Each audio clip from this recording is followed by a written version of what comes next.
Everyone, welcome to Magnet Brains. और आ गई आपकी रूपाली मैम आपके लिए नया वीडियो लेकर। तो आजकल हम पढ़ रहे हैं अपनी क्लास 8 की मल्हार बुक, जो रिसेंटली सीबीएसई के द्वारा ऐड की गई है और इस बार आप लोग के सिलेबस में आ गई है।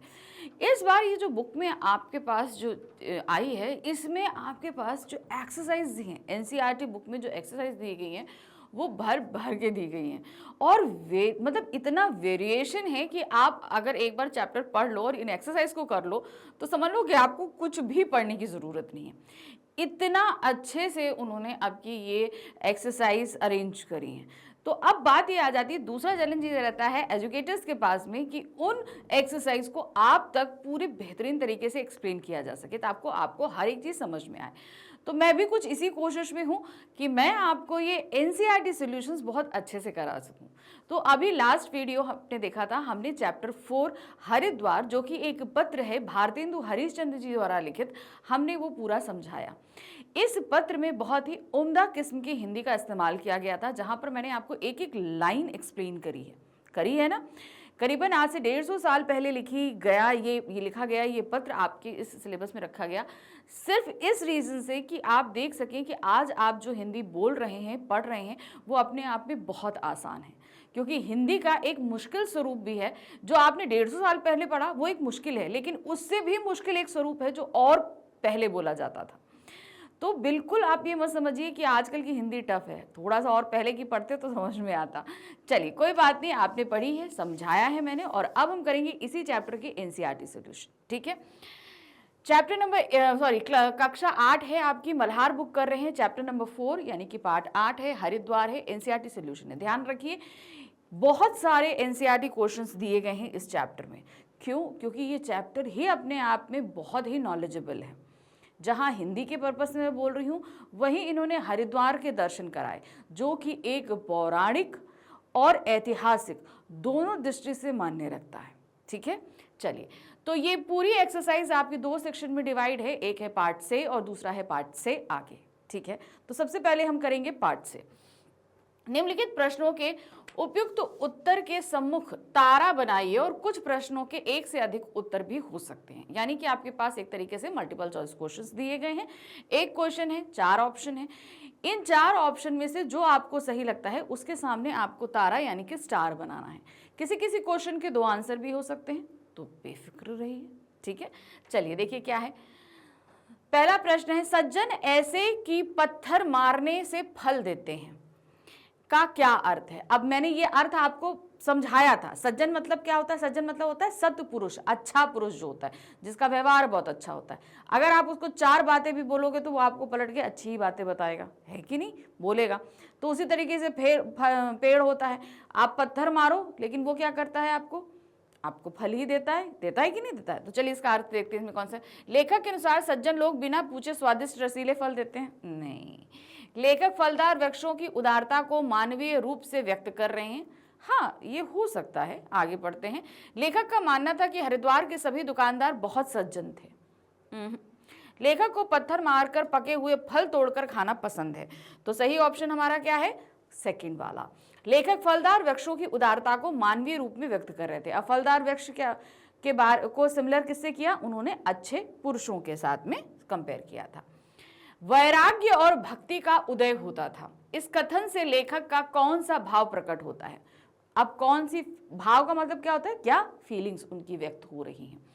शारीरिक थकान और मानसिक बेचैनी, आर्थिक संतोष और मानसिक विकास, मानसिक शांति और आध्यात्मिक अनुभव, सामाजिक सद्भाव और पारिवारिक प्रेम। तो वैराग्य और भक्ति, इससे हमारा जो होता है वो है मानसिक शांति और आध्यात्मिक अनुभव। नेक्स्ट आते हैं, पत्थर पर भोजन का सुख सोने की थाल से बढ़कर था। इस वाक्य का सर्वाधिक उपयुक्त निष्कर्ष क्या है? नदी किनारे बैठ के उन्होंने खाना बनाया था और वहीं पर एक पत्थर पर बैठकर खाना खा रहे थे, तो उन्होंने बोला था ना कि पत्थर पर बैठ के खाने का जो सुख था वो हमें शायद सोने की थाल पे भी खाने से ज्यादा था। संतुष्टि में सुख होता है, सुखी लोग पत्थर पर भोजन करते हैं। लेखक के पास सोने की थाली नहीं थी, पत्थर पर रखा भोजन अत्यधिक स्वादिष्ट होता है। तो अब ये क्या बता रहा है, इसका निष्कर्ष है कि उन्हें संतुष्टि से सुख हो रहा था, यानी कि उन्हें जो सेटिस्फेक्शन हो रहा था। अब जैसे बहुत सारे लोग होते हैं ना, किसी को किसी चीज में संतुष्टि मिलती, उनको वहां पर वो जो नेचुरल वे में बैठ के खा रहे थे उससे उन्हें संतुष्टि मिल रही थी। एक दिन मैंने श्री गंगा जी के तट पर रसोई करके पत्थर ही पर जल के अत्यंत निकट परोस कर भोजन किया। ये वही इससे पहले वाले क्वेश्चन से रिलेटेड है। यह प्रसंग किस मूल्य को बढ़ावा देता है? क्या मूल्य, मतलब मूल्य का मतलब आप समझिए कि हमारी क्या सीख है, हमें क्या चीज़ों में सेटिस्फेक्शन। बहुत सारे लोग होते हैं कि इन लोगों को सोने थाली में अच्छा लगता है, लेकिन कुछ लोग होते हैं कि सिंपलिसिटी में उन्हें ज़्यादा सेटिस्फैक्शन मिलता है कि नहीं। अंधविश्वास और लालच, मानवता और देश प्रेम, सादगी और आत्मनिर्भरता, स्वच्छता और प्रकृति प्रेम। तो यहाँ पर ये जो सही आ रहा है वो है आपका सादगी और आत्मनिर्भरता। देखिए, क्योंकि सादगी किससे है, पत्थर पे ही खा रहे हैं वो ठीक है, सादगी है। आत्मनिर्भरता है यानी अपने आप पकाया, अपने आप ही खाया। स्वच्छता है यानी कि उस जगह पर हम प्राकृतिक प्रेम के साथ में थे और वहां पे हमने स्वच्छता के साथ पकाया। ठीक है, तो ये चारों चीजें आपकी आ सकती हैं। नेक्स्ट है, लेखक का हरिद्वार अनुभव मुख्यतः किस प्रकार का था? राजनीतिक, आध्यात्मिक, सामाजिक या प्राकृतिक? तो सही क्या है आपका, आध्यात्मिक और प्राकृतिक दोनों था, क्योंकि अध्यात्म यानी कि वो प्रभु से जुड़े थे, और दूसरा प्राकृतिक किस था, क्योंकि प्राकृतिक परिवेश का भी उन्होंने आनंद लिया था, तो दोनों होंगे। नेक्स्ट आते हैं, पत्र की भाषा का एक मुख्य लक्षण क्या है? अभी जो हम लोग ने पत्र पढ़ा ना, इसका लक्षण क्या था? देखिए, कठिन शब्दों का प्रयोग और बोझिलता, मुहावरों का अधिक प्रयोग, सरलता और चित्रात्मकता, जटिलता और संक्षिप्तता। तो मैंने जो देखा वो ये थी कि वहां पर सरलता थी और चित्रात्मकता थी, क्योंकि वहां पर उन्होंने बड़ी सरल तरीके से सारी चीजों को बयां किया, और जिस तरीके से बयां कर रहे थे उससे हमारे सामने एक चित्र बन रहा था। नेक्स्ट, अब आ जाते हैं खा क्वेश्चन पे। अभी हमने का में क्या किए, 5 क्वेश्चंस किए, अब आते हैं खा। हो सकता है आपके समूह के साथियों ने अलग अलग उत्तर चुने हों, अपने मित्रों के साथ चर्चा कीजिए कि आपने ये उत्तर क्यों चुने। अब आपको बेसिकली ये बताना है कि आपने इन जो क्वेश्चन इससे पहले जो काम में किए वो आंसर्स आपने दिए क्यों, क्या रीजन था कि आपने इनको चुना है। ठीक है, तो ये देखिए क्या है। सबसे पहला है, हमने ये उत्तर इसलिए चुने क्योंकि लेखक ने वृक्षों की उदारता की तुलना सज्जनों से की है, जो बिना किसी स्वार्थ के फल देते हैं। पहला वाला क्वेश्चन, सज्जन इतने कि पत्थर फेंको, पत्थर से मारने से फल देते हैं, ये वो वाले क्वेश्चन का आंसर था। नेक्स्ट है, वैराग्य और भक्ति जैसे शब्द बताते हैं कि लेखक आध्यात्मिक भावों से भर जाता है, जो उनको वैराग्य और भक्ति का अनुभव हुआ था। नेक्स्ट है, पत्थर पर भोजन का वर्णन ये स्पष्ट करता है सच्चा सुख साधनों में नहीं संतोष में होता है। अब आप इतने सारे गैजेट्स ले लो, सब लो, लेकिन एक सेटिस्फेक्शन नहीं होता। सेटिस्फेक्शन किस में होता है? कभी कभी सिंपल सी चीज में हमें सेटिस्फेक्शन मिल जाता है। आप जाओ पिज्जा खाओ, बर्गर खाओ, कितने दिन खाओगे? 10 दिन खाओगे, लेकिन जो सेटिस्फेक्शन दाल चावल सब्जी रोटी में है वो शायद आपको नहीं मिलेगा। जब आप 10 दिन बाद वो दाल चावल सब्जी रोटी खाओगे तो आपको एक अलग ही संतुष्टि प्राप्त होगी। नेक्स्ट आते हैं, गंगा के तट पर भोजन करना सादगी, प्रकृति के प्रेम और आत्मीयता का दर्शन करता है। 5वां क्वेश्चन जो हमने दिया, पूरी यात्रा वृत्तांत में प्रकृति, आध्यात्मिकता और भक्ति का वर्णन प्रमुख है, इसीलिए यह अनुभव आध्यात्मिक और प्राकृतिक दोनों था। प्रश्न संख्या जो 6 था हमारे पास में, पत्र की भाषा के बारे में बात की गई थी। पत्र की भाषा में सरलता और चित्रात्मकता है, जिससे पाठक दृश्य को कल्पना से देख सकते हैं। मतलब हमारे सामने उन शब्दों का इस्तेमाल किया गया कि जब हम उनको सुनते हैं तो हमारे सामने एक पूरी पिक्चर बनती है कि नहीं। जैसे मैं हूं, अब मैं जब ये पढ़ रही थी तो मेरे सामने वो चित्र इसलिए ज्यादा क्लियर हो रहा था क्योंकि मैं हरिद्वार घूम चुकी हूँ, तो मुझे पता है कि वो किस तरीके का है। अगर आप में से जो लोग हरिद्वार नहीं भी घूमे हैं तो उन शब्दों से आप अपनी एक कल्पना शक्ति से एक चित्र बना सकते हो, है कि नहीं। तो वो होती है चित्रात्मक भाषा। चलिए नेक्स्ट आते हैं, मिलकर करें मिलान। पाठ से चुनकर कुछ शब्द नीचे दिए गए हैं, आपस में चर्चा कीजिए और इनके उपयुक्त संदर्भों में इनका मिलान कीजिए। चलिए देख लें क्या है। यहां पर दिया गया है हरिद्वार और इधर इनके जो हैं वो दिए गए। ठीक है, चलिए अब इनके आंसर्स हमें मिलाने हैं। ओके, चलिए देखते क्या है। सबसे पहले आ रहा है हरिद्वार। तो जैसा कि अभी हमने देख लिया, ये भारत के उत्तराखंड राज्य में स्थित एक प्रसिद्ध तीर्थ स्थान है। यहाँ से गंगा पहाड़ों को छोड़कर मैदान में आती है। तो ये हमारा हो गया हरिद्वार। नेक्स्ट आ जाते हैं गंगा। ठीक है, अब गंगा के लिए अगर हम यहाँ पर देखें, ये देखिए आइए, यह भारतवर्ष की एक प्रधान नदी है जो हिमालय से निकलकर लगभग 1560 मील पूर्व की ओर बहकर बंगाल की खाड़ी में गिरती है। इसके अनेक नाम हैं, जैसे भागीरथी, चित्रपथगा, अलकनंदा, मंदाकिनी, सुरनदी आदि। तो ये हो जाएगा आपका नंबर 5। नंबर 3 है भगीरथ। अब भगीरथ क्या है, ये देखिए, ये अयोध्या के प्रसिद्ध सूर्यवंशी राजा थे। कहा जाता है कि ये घोर तपस्या करके गंगा को पृथ्वी पर लाए थे, इसीलिए गंगा का एक नाम भागीरथी भी है। ठीक है, तो ये हो जाएगा नंबर 6। फिर आ जाते हैं चंडिका। चंडिका देवी मंदिर के बारे में हम लोगों ने बात करी थी। ये हाँ, मान्यताओं के अनुसार दुर्गा का एक रूप है। ठीक है, फिर आते हैं भागवत। भागवत में हम आ जाएं, 18 पुराणों में सुप्रसिद्ध एक पुराण है। इसमें अधिकांश श्री कृष्ण संबंधी कथाएं हैं। तो भागवत की कथा लगभग 7 दिन चलती है। दालचीनी। दालचीनी क्या है, यह एक पेड़ का नाम है। यह दक्षिण भारत में बहुतायत से मिलता है। इस पेड़ की सुगंधित छाल दवा और मसालों के काम में आती है, इसे दालचीनी भी कहते हैं। ठीक, ये हो गया। चलिए अब करें मिलकर चयन। नेक्स्ट हमारा क्या आ रहा है, मिलकर चयन। पाठ से चुनकर कुछ वाक्य नीचे दिए गए हैं। प्रत्येक वाक्य के सामने 2-2 निष्कर्ष दिए गए हैं। 2-2 निष्कर्ष हैं, एक सही और एक भ्रामक है। मतलब एक सही है, मतलब एक आपको थोड़ा सा डाउट में डालेगा। अपने समूह में इन पर विचार कीजिए और उपयुक्त शीर्षक पर सही चिन्ह लगाइए। चलिए देखते हैं क्या दिया गया है। सबसे पहला, अब मतलब इसको ऐसे समझिए, आपके सामने एक ये पंक्ति दी गई है, इसके 2 ऑप्शन दिए गए हैं। इन दोनों में से कोई एक सही होगा, आपको उसमें मार्क करना है। ठीक है, चलिए देखिए। पर्वतों पर अनेक प्रकार की वल्ली हरी भरी सज्जनों के शुभ मनोरथों की भांति फैलकर लहलहा रही थी। अब इसमें क्या है, लताओं का फैलना सज्जनों की शुभ इच्छाओं की तरह सौम्यता और सुंदरता को दर्शाता है। दूसरा है, सज्जनों की शुभ इच्छाएं लताओं के समान फैल जाती हैं। तो इसमें जो सही है वो है आपका पहला वाला। ठीक है, क्योंकि उन्हें सज्जनों की मनोकामनाओं के साथ आपको मिलाया जा रहा था। नेक्स्ट है, बड़े बड़े वृक्ष भी ऐसे खड़े मानो एक पैर से खड़े तपस्या करते हैं और साधुओं की भांति घाम, ओस और वर्षा अपने ऊपर सहते हैं। चलिए देखते हैं अब इसके निष्कर्ष क्या दिया गया है। वृक्षों की स्थिति साधुओं जैसी है जो हर मौसम को सहने के लिए विवश है। ठीक है, नेक्स्ट है, वृक्षों की स्थिति साधुओं जैसी है जो हर मौसम को सहते हुए तपस्या करते हैं। तो देखिए, यहाँ विवशता की बात की गई है, यहाँ इन्होंने तपस्या की बात करी है। तो मुझे लग रहा है यहाँ पर सेकंड वाला होना चाहिए। ठीक है, सेकंड वाला, क्योंकि वो विवश नहीं है, वो तपस्यारत है। नेक्स्ट आते हैं, इन वृक्षों पर अनेक रंग के पक्षी चहचहाते हैं और नगर के दुष्ट बधिकों से निडर होकर कल्लोल करते हैं। अब यहाँ क्या होगा, यहाँ के पक्षी प्रकृति से सुरक्षित अनुभव करते हैं, इसीलिए वे निडर होकर कल्लोल करते हैं। नेक्स्ट आते हैं, यहाँ के पक्षी नगर से डर कर इस जगह आ गए हैं, इसलिए वो कल्लोल करते हैं। नहीं, तो यहाँ पर जो है वो है आपका नंबर 1, क्योंकि वो वृक्षों के बीच अपने आप को सुरक्षित महसूस कर रहे हैं। क्यों, क्योंकि बधिक भी यहाँ नहीं आते हैं। नेक्स्ट है, जल यहाँ का अत्यंत शीतल है और मिष्ट भी, वैसा ही मानो चीनी के पने को बर्फ में जमाया हूं। क्योंकि पानी ठंडा भी है और मीठा भी है, तो उसे पने से कर दिया गया। गंगा जल की ठंडक और मिठास का अनुभव बहुत मनोहारी है।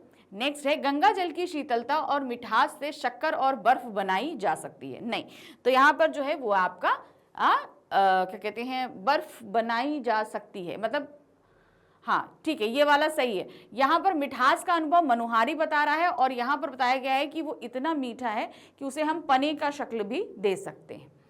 नेक्स्ट आते हैं, एक दिन मैंने श्री गंगा जी के तट पर रसोई करके पत्थर पर ही जल के अत्यंत निकट परोसकर भोजन किया। लेखक ने भोजन इसलिए बनाया क्योंकि गंगा का पानी बहुत गर्म था और वह पकाने में सहायक था। नेक्स्ट है, लेखक ने गंगा के समीप बैठकर भोजन किया जिससे उसकी प्रकृति के से निकटता झलकती है। तो यहाँ पर आ जाएगा आपका सेकंड वाला, क्योंकि पानी की गर्म की तो बात ही नहीं है, एक उसमें तो पानी को ठंडा बताया जा रहा है कि नहीं। फिर आते हैं, निश्चय है कि आप इस पत्र को स्थान दान दीजिए। स्थान दान दीजिए, यानी कि अपने न्यूज़पेपर में आप एक कॉलम उसको देंगे। चलिए देखते हैं। लेखक चाहता था कि पत्र को महत्व देकर कहीं स्थान दिया जाए, यानी इसे पढ़ा और संजोया जाए। नेक्स्ट, लेखक चाहता था कि पत्र को महत्व देकर प्रकाशित किया जाए। तो सही क्या है आपका सेकंड वाला, उन्होंने स्थान दान यानी कि पत्रिका में स्थान देने यानी देकर प्रकाशित करने की बात करी थी। नेक्स्ट आते हैं पंक्तियों पर चर्चा। पाठ से चुनकर कुछ पंक्तियां नीचे दी गई हैं, इन्हें ध्यानपूर्वक पढ़िए और इन पर विचार कीजिए। आपको इनका क्या अर्थ समझ में आया, अपने विचार अपने समूह में साझा कीजिए और लिखिए। अब बेसिकली आपको क्या करना है, आपको क्या समझ में आया ये लिखना है, अर्थ लिखना है। चलिए तो पंक्तियां पढ़ लेते हैं। यहाँ की कुशा सबसे विलक्षण होती है, जिसमें से दालचीनी, जावित्री आदि की अच्छी सुगंध आती है। मानो यह प्रत्यक्ष प्रकट होता है कि यह ऐसी पुण्य भूमि है कि यहाँ की घास भी ऐसी ही सुगंध में है। तो घास से ही कुश बन, देखिए कुश मतलब होती है घास, ठीक है, और इन्होंने बात करी है कुशा, जिससे कि बैठने के लिए जो है एक आसन बनाया जा सकता है। ठीक है, चलिए देखिए।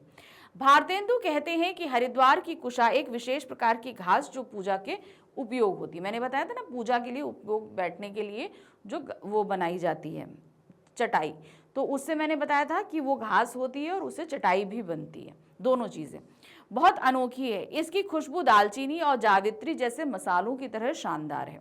वे कहते हैं कि यह दिखता है कि हरिद्वार इतनी पवित्र जगह है कि यहाँ की साधारण घास भी सुगंधित और खास है।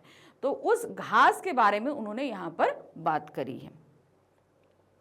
नेक्स्ट आ जाते हैं खा। आहा, इनके जन्म भी धन्य हैं, जिनसे अर्थ ही विमुख हो जाते ही नहीं। फल, फूल, गंध, छाया, पत्ते, छाल, बीज, लकड़ी और जड़, यहाँ तक कि जले पर भी कोयला और राख से लोगों का मनोरथ पूर्ण करते हैं। तो वहाँ की वृक्षों के बारे में, वहाँ की लकड़ी के बारे में उन्होंने ये बात बोली है। भारतेंदु हरिद्वार के वृक्षों की तारीफ करते हैं और कहते हैं कि इनका जन्म धन्य है, क्योंकि ये हमेशा लोगों की मदद करते हैं। ठीक है, जब तक वो हरे भरे हैं तब तक तो मदद कर रहे हैं, जलने के बाद भी वो मदद करते हैं। ये वृक्ष फल, फूल, खुशबू, छाया, पत्ते, छाल, बीज, लकड़ी और जड़ देते हैं। यहाँ तक कि जलने के बाद भी उनकी राख और कोयला लोगों के लिए उपयोगी होता है। कोई भी इतने खाली हाथ नहीं लौटता, मतलब इनके पास आएगा तो खाली, कुछ ना कुछ तो आपको मिलेगा ही मिलेगा। नेक्स्ट सेक्शन में आते हैं सोच विचार के लिए। क्या है, पाठ को पुनः ध्यान से पढ़िए और पता लगाइए और लिखिए। ठीक है, तो पाठ तो हमने पढ़ा हुआ है, चलिए देखें हमें क्या पता लगाना है। का और संपादक महाशय, मैं चित्त से तो अब तक वहीं निवास करता हूं। ठीक है, लेखक का यह वाक्य क्या दर्शाता है? क्या आपने कभी किसी स्थान को छोड़कर ऐसा अनुभव किया है और कब कब? यानी कि ये ऐसा होता है कि मान लीजिए हम कहीं घूमने गए, ठीक है, और वो जगह हमें इतनी पसंद आई कि हम वहां से लौट कर भी आ जाए, लेकिन हमारा मन उसी जगह पर लगा रहता है। तो चित्त मतलब क्या होता है, हमारा हृदय वहीं छूट गया है, मतलब हम दिन रात उसी के बारे में सोच रहे हैं, भले उस जगह से हम वापस आ चुके हों। ठीक है, संकेत क्या दिया है, किसी स्थान से लौटने के बाद भी उसी के विषय में सोचते रहना। ठीक है, तो अब आपको बताना है आपके साथ कभी ऐसा आपने अनुभव किया है और कब कब किया है। ठीक है, तो यहाँ पर आप अपने अनुभव लिख सकते हैं। इस वाक्य से पता चलता है कि लेखक का मन हरिद्वार की पवित्रता, शांति और सुंदरता से इतना प्रभावित हुआ कि वो वहां से लौटने के बाद भी मन से वहीं बना रहा। उसका मन हरिद्वार की यादों में ही बसा रहा। अब आपने ये तो लिख दिया कि इसका अर्थ क्या था, अब आपकी अनुभूति क्या है, आप ये ऐसा कब महसूस करते हैं? हाँ, मुझे भी ऐसा अनुभव हुआ जब मैं किसी सुंदर जगह जैसे पहाड़ों या किसी शांत गांव से लौटती हूँ, तो कई दिन तक वहीं की बातें, लोग, दृश्य और अनुभव मन में चलते रहते हैं। ऐसा लगा जैसे मैं वहां से लौटी ही नहीं। ठीक है, तो ऐसी कोई भी जगह, जैसे कि मैं अगर अपना पर्सनल अनुभव बताऊं तो मुझे रिसेंटली मैं केदारनाथ गई थी, तो वहाँ का मुझे जो अनुभव था वो मुझे बहुत अच्छा लगा।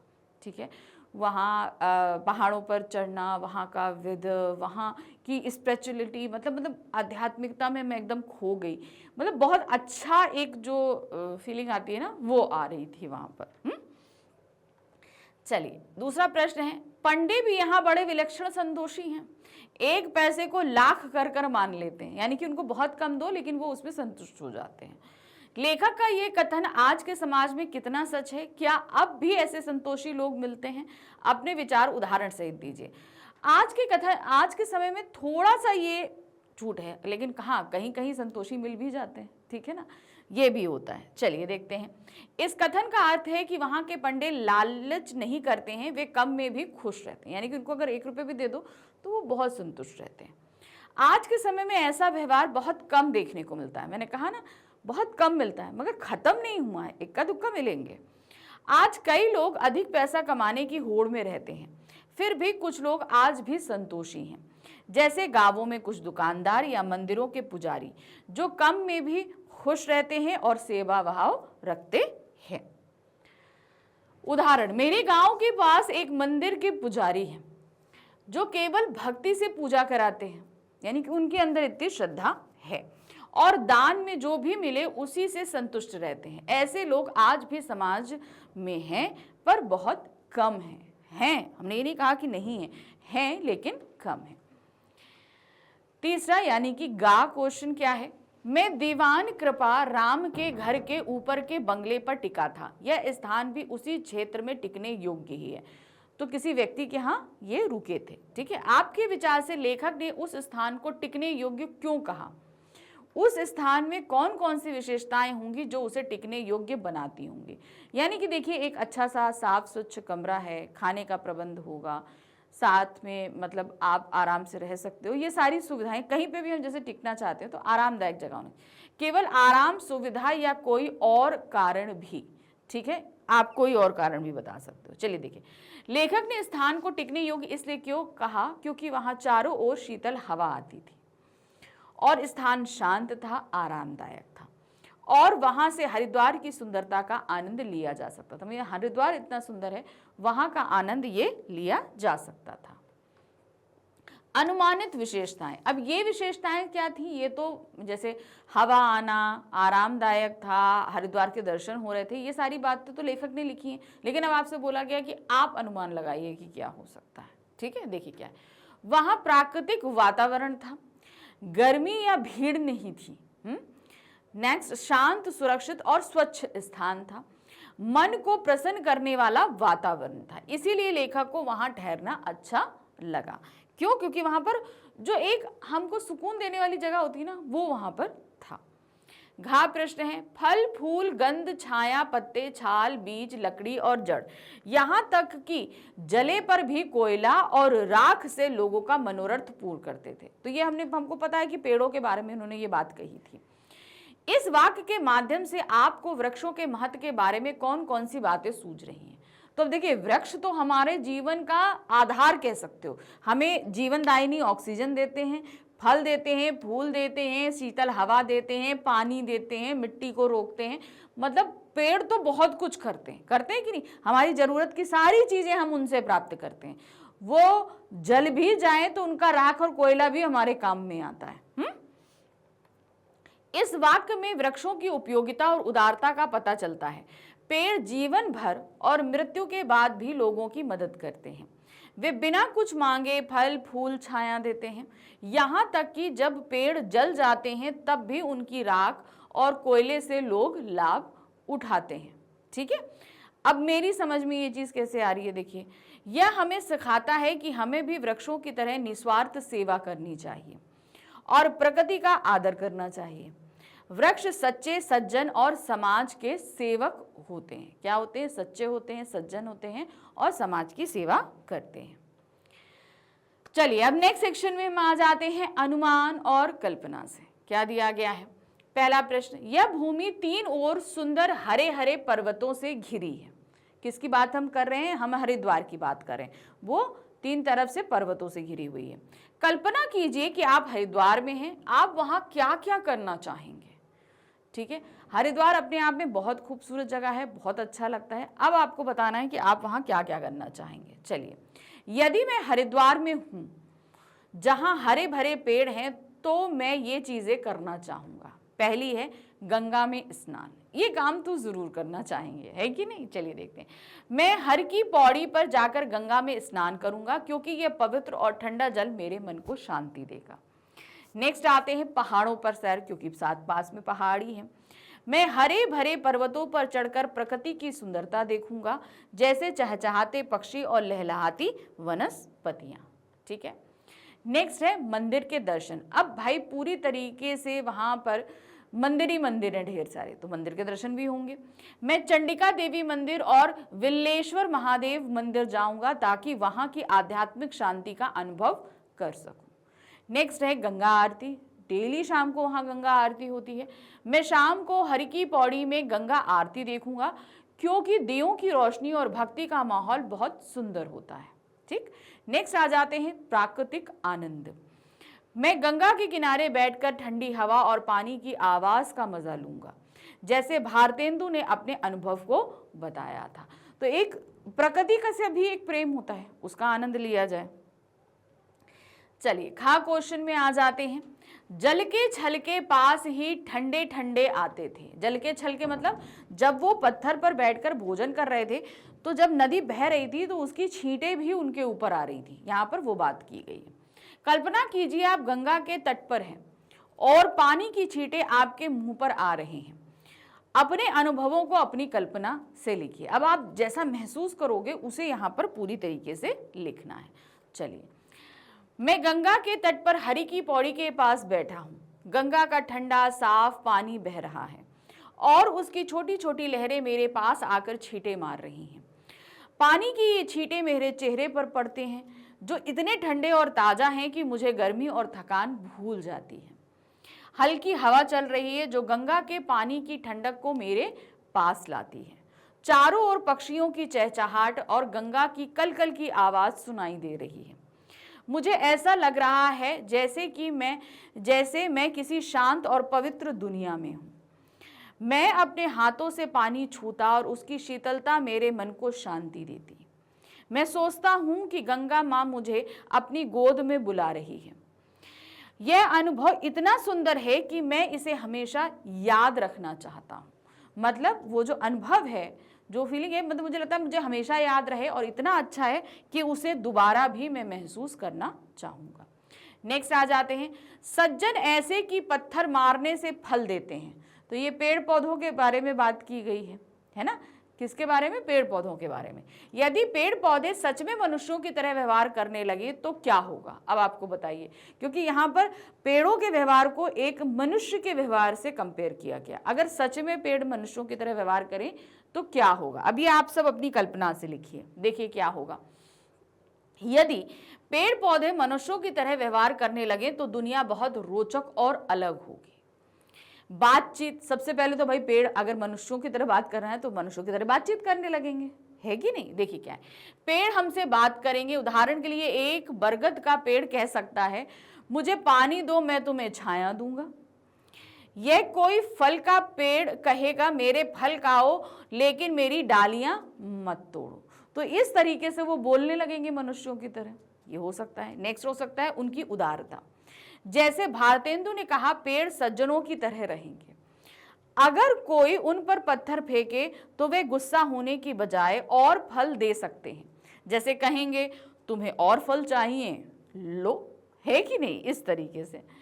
नेक्स्ट है शिकायतें। अब मनुष्य तो शिकायतें भी करता है, कंप्लेंट्स करता है कि नहीं करता है? वही पेड़ शायद शिकायत करे कि लोग उनकी छाल या लकड़ी काटते हैं। उनको बताएंगे कि भाई तुम इस तरीके से करते हो। वे कहते हैं, हमें दर्द होता है, कृपया हमें बख्श दो।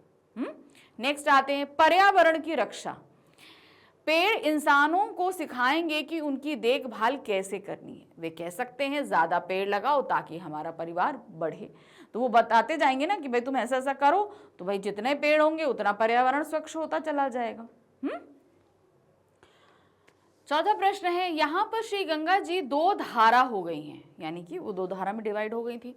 एक का नाम नीलधारा है और दूसरी श्री गंगा जी के नाम से है। ठीक है। इस पाठ में गंगा शब्द के साथ श्री और जी लगाया गया है। आपके अनुसार उन्होंने ऐसा क्यों किया? क्योंकि हम सभी को पता है कि गंगा नदी हमारे यहाँ बहुत पूजनीय नदी और पवित्र नदी मानी जाती है और उसे हम माँ की संज्ञा देते हैं, ठीक है, इसीलिए उसे श्री और जी लगाया जाता है। ठीक है, देखिए क्या है। भारतेंदु ने गंगा के साथ श्री और जी का उपयोग इसलिए किया होगा, पहला। दूसरा ऑप्शन है सम्मान और पवित्रता। गंगा को हिंदू धर्म में माँ और देवी माना जाता है। श्री और जी लगाना गंगा के प्रसिद्ध सम्मान और उनकी पवित्रता को दर्शाता है। यह दिखाता है कि लेखक गंगा को सिर्फ नदी नहीं बल्कि एक पवित्र शक्ति मानते हैं। ठीक है, नेक्स्ट आते हैं आध्यात्मिक भावना क्या है। हरिद्वार एक तीर्थ स्थल है और गंगा वहां की सबसे महत्वपूर्ण विशेषता है। श्री और जी का उपयोग लेखक की भक्ति और श्रद्धा को व्यक्त करता है। नेक्स्ट आते हैं सांस्कृतिक परंपरा। भारत में पवित्र नदियों जैसे गंगा, यमुना को सम्मान देने के लिए जी या माँ जैसे शब्द जोड़े जाते हैं। यह हमारी संस्कृति का हिस्सा है। अब आ जाते हैं फिफ्थ क्वेश्चन। ठीक है, क्या है। कल्पना कीजिए कि आप हरिद्वार एक श्रवण बाधित या दृष्टि बाधित व्यक्ति के साथ गए हैं। श्रवण बाधित और दृष्टि बाधित का मतलब जानते हैं? श्रवण मतलब जो सुनना, यानी कि जिसे सुनाई नहीं देता। श्रवण बाधित जिसे सुनाई नहीं देता, दृष्टि बाधित मतलब जिसे दिखाई नहीं देता। एक ऐसे व्यक्ति से जो सुन नहीं सकता या देख नहीं सकता, दोनों में से कोई एक, दोनों नहीं बताया उन्होंने। या तो आप ऐसे व्यक्ति के साथ गए हैं जो सुन नहीं सकता, या आप ऐसे व्यक्ति के साथ गए हैं जिसे दिखाई नहीं दे सकता। अब आपको क्या करना है, उसकी यात्रा को अच्छा बनाने के लिए कुछ सुझाव दीजिए। यानी कि अब आप उसे कैसे बताएंगे कि भाई ये जगह इतनी सुंदर है, इतनी प्यारी है। जिसे दिखाई नहीं देता उसे एक्सप्लेन करना है, या जिसे सुनाई नहीं देता उसे आपको इशारों से बताना है कि नहीं। चलिए, अगर मैं किसी श्रवण बाधित या दृष्टि बाधित मित्र के साथ हरिद्वार गया या गई होती तो मैं इन बातों का ध्यान रखता या रखती। पहला, उसे रास्ता सुरक्षित तरीके से दिखाता या दिखाती, यानी कि जहां पर वो सही तरीके से सुरक्षित, क्योंकि भाई देखिए पहाड़ी इलाका है तो थोड़ा सा डेंजर होता है। हरिद्वार का वातावरण, गंगा की ठंडक, हवा की ताजगी उसे स्पर्श से महसूस कराता या कराती। अब चूंकि वो देख नहीं सकता, सुन नहीं सकता, तो हर चीज उसे स्पर्श से ही महसूस करानी होगी, यानी कि बाया टच। तो ये चीज उसे मैं टच करके महसूस कराती। मंदिरों में आरती का कंपन और घंटियों की ध्वनियां उसे अनुभव कराती। अब इनसे ध्वनियों से भी क्या होता है, कंपन होता है, तो उसको भी कराती। उनके लिए विशेष गाइड या संकेत भाषा यानी साइन लैंग्वेज की मदद लेती। अब जो व्यक्ति सुन नहीं सकता उसे हम साइन लैंग्वेज के थ्रू समझाते। उन्हें गंगा जल का स्पर्श, फूलों की खुशबू, प्रसाद का स्वाद और चप्पलों की ध्वनि से यात्रा का आनंद दिलवाता या दिलवाती। अब चूंकि उसके अगर वो बोल नहीं सकता, सुन नहीं सकता, तो उसे मैं साइंस लैंग्वेज सिखाती। अगर वो देख नहीं सकता तो उसे सारी चीजें महसूस करानी पड़ती है हमें, है ना। चलिए, लिखें संवाद। कहा है, मेरे संग कल्लू जी मित्र की परमानंदी थे। ठीक है, क्या है, मेरे संग कल्लू जी मित्र भी परमानंदी थे। लेखक और कल्लू जी के बीच हरिद्वार यात्रा पर एक काल्पनिक संबंध लिखिए। अब कल्लू जी जो परमानंदी मतलब क्या होता है, बड़ा आनंद प्रमोद वाले व्यक्ति थे, बड़ा परमानंदित थे, हंसमुख वाले। तो चलिए उनके लिए, दोनों के लिए एक संवाद तैयार कर लेते हैं। लेखक, गंगा जल से में हाथ डुबोते हुए, कल्लू जी देखिए ना, इस जल की शीतलता जैसे मन की सारी थकावट दूर कर दे। कल्लू जी, बिल्कुल, लगता है जैसे गंगा माँ हमें स्वयं स्नेह से बुला रही हैं। कितना शांत, कितना पवित्र वातावरण है। अब फिर से हमारे लेखक क्या कहेंगे, और वह देखिए सामने के पर्वतों पर कितनी हरियाली है। लगता है जैसे वे हमें आलिंगन दे रहे हैं। आलिंगन मतलब क्या होता है, हक करना, यानी कि गले लगाना। ओके, नेक्स्ट है, कल्लू जी कहते हैं मुस्कुराते हुए, यह भूमि सच में पुण्य भूमि है। यहाँ के पेड़ पौधे, जल, हवा, सब में एक भक्ति की सुगंध है। लेखक कहते हैं, कहीं सही कहा आपने, यहाँ आकर मैं जैसे अपने अंदर उतर गया हूँ, यानी कि अंदर हो गया हूँ।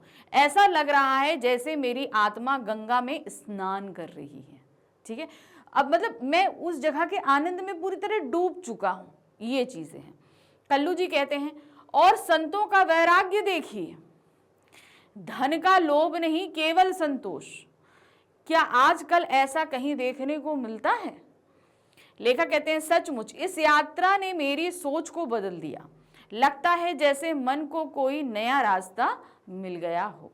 मतलब कि कहीं पर भी आप जाओ, वहाँ की पॉजिटिव चीज़ों पर अगर आप ध्यान दोगे ना, तो वो चीज़ें आपके अंदर बस जाएंगी। भाई हर जगह पर पॉजिटिव और निगेटिव दोनों होता है। अब ये होता है कि उस जगह पर हम क्या चीज़ पॉजिटिव देख रहे हैं। अगर आप पॉजिटिव देखोगे तो उस जगह का आप आनंद ही आनंद उठा सकते हो। अगर आप निगेटिव चीज़ों पर ध्यान दोगे तो आप वहाँ पर आनंद नहीं कर सकते, एंजॉय नहीं कर सकते हो। तो देखिए, अब हरिद्वार जाके भारतेंदु जी ने वो एंजॉय किया था। नेक्स्ट आते हैं, यह भूमि 3 ओर सुंदर हरे हरे पर्वतों से घिरी है। अब यहाँ पर क्या लिखना है?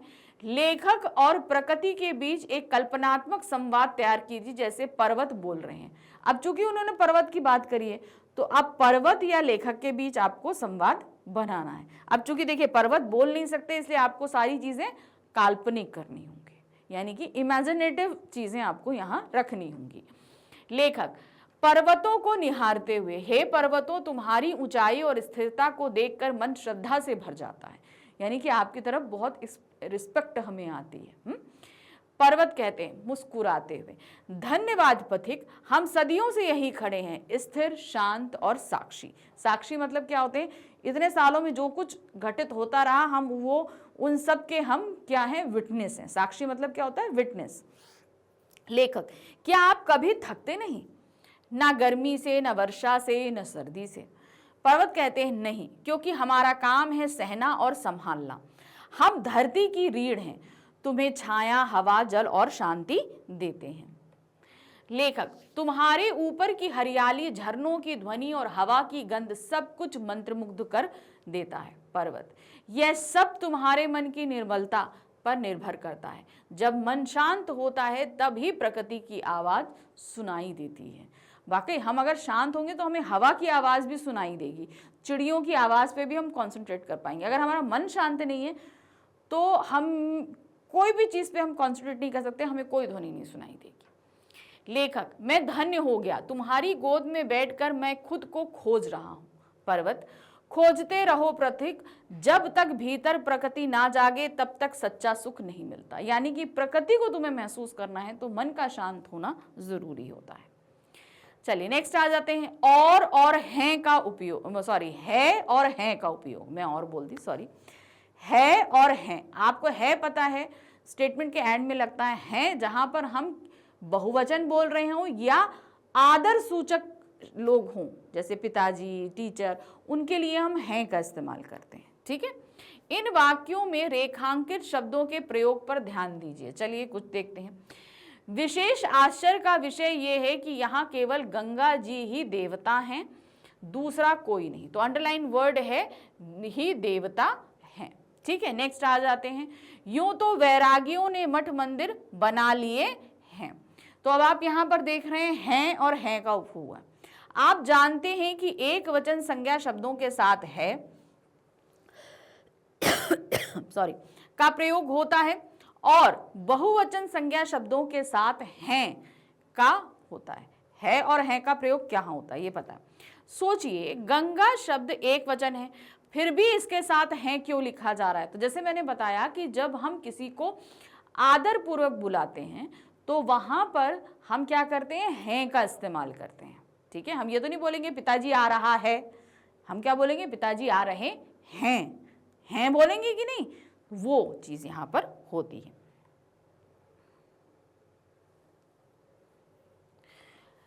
इसका कारण यह है कि कभी कभी हम आदर सम्मान प्रदर्शित करने के लिए एक वचन संज्ञा शब्दों को भी बहुवचन के रूप में प्रयोग करते हैं। इसे आदरार्थ बहुवचन प्रयोग कहते हैं। उदाहरण के लिए, मेरे पिताजी सो रहे हैं। अब आप यहाँ पर देख रहे हैं पिताजी तो एक वचन है, लेकिन हम यहाँ हैं लगा रहे हैं। क्यों? क्योंकि हम पिताजी को आदर पूर्वक बुला रहे हैं, इसलिए। नेक्स्ट है, भारत के प्रधानमंत्री भाषण दे रहे हैं। तो अब प्रधानमंत्री भी पोस्ट में बड़े हैं तो हम उनको हैं ही बोलेंगे। अब आदरार्थक बहुवचन को ध्यान में रखते हुए उपयुक्त शब्दों में रिक्त स्थानों की पूर्ति कीजिए। चलिए रिक्त स्थान भर लेते हैं। प्रधानाचार्य जी विद्यालय में नहीं हैं। अब प्रधानाचार्य जी तो बड़े हैं, ठीक है, तो हैं आएगा। ठीक है।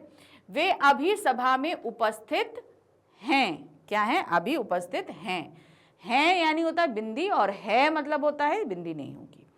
माता पिता हमारे जीवन के मार्गदर्शक होते हैं, ठीक है ना, है आएगा, हमें उनका कहना मानना चाहिए। नेक्स्ट आते हैं, मेरी बहन बाजार जा रही है नहीं आएगा, मेरी बहन, अगर होता मेरी बड़ी बहन बाजार जा रही है तो यहां पर क्या आएगा, है आएगा, यहां पर बिंदी की जरूरत नहीं है। बाहर फेरी वाला है, क्या है आएगा यहां पर, खड़ा है।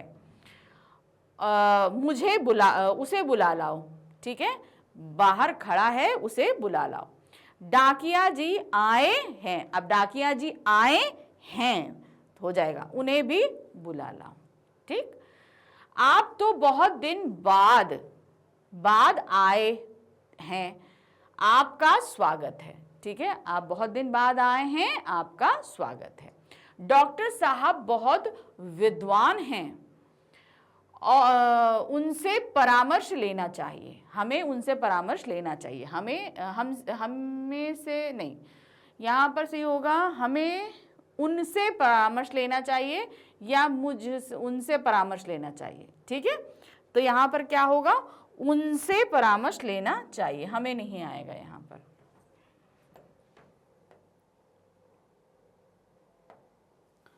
यहाँ पर क्या होगा, हाँ ये से तो लगा ही हुआ है कि नहीं, तो से हटा दीजिए, उन लिखेगा, से यहाँ से परामर्श लेना चाहिए। आपके माता पिता कहाँ हैं, क्या होगा, कहाँ हैं। क्या मैं उनसे, यानी यहाँ पर क्या आएगा, उनसे मिल सकता हूँ, तो यहाँ पर खाली, अब चूंकि से लगा हुआ है तो आप उनसे कर दो या उन कर दो। ये हमारे हिंदी के अध्यापक हैं, हम डैश से बहुत कुछ, हम उनसे बहुत कुछ सीखते समझते हैं, उनसे या इनसे दोनों भी लिख सकते हैं। बंदर पेड़ पर उछल कूद कर रहा है, अब एक बंदर है, रहा है, ठीक है। चलिए नेक्स्ट आ जाते हैं, भावों की पहचान। तो यहाँ पर कुछ दिए गए हैं, प्रेम, संतोष, भक्ति, श्रद्धा, वैराग्य, आश्चर्य, करुणा, हास्य, शांति, परोपकार, दया, दुख। नीचे कुछ पंक्तियां दी गई हैं, सोचिए कि इनमें कौन सा भाव प्रकट हो रहा है, पहचानिए और चुनकर लिखिए। चलिए देखते हैं, सबसे पहले आ रहा है, उस समय के पत्थर पर का भोजन का सुख सोने की थाल से भोजन से कहीं बढ़कर था। अब इसमें कौन सा आ रहा है, वो है संतोष, यानी कि सेटिस्फैक्शन। नेक्स्ट आते हैं, चित्त में बारंबार ज्ञान, वैराग्य और भक्ति का उदय होता है। तो यहां पर क्या है, भक्ति और वैराग्य। पंडे भी यहां बड़े विलक्षण संतोषी हैं, तो ये हो गया संतोष। नेक्स्ट आते हैं, हर तरफ पवित्रता और प्रसन्नता बिखरी हुई थी, तो सही क्या होगा, शांति, हास्य। सज्जन ऐसे कि पत्थर मारने से फल देते हैं, तो क्या है, परोपकार और दया। हम पत्थर मारें, दूसरा हमको अच्छी चीज दे, तो भाई परोपकार और दया ही होगी। चलिए, काल की पहचान। काल की पहचान, काल मतलब क्या होता है, समय, भूतकाल, भविष्यकाल, वर्तमान काल, ठीक है। चलिए देख लें क्या है।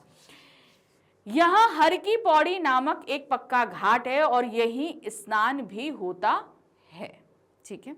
आप जानते ही होंगे कि काल के 3 भेद होते हैं, भूतकाल, वर्तमान काल और भविष्य काल।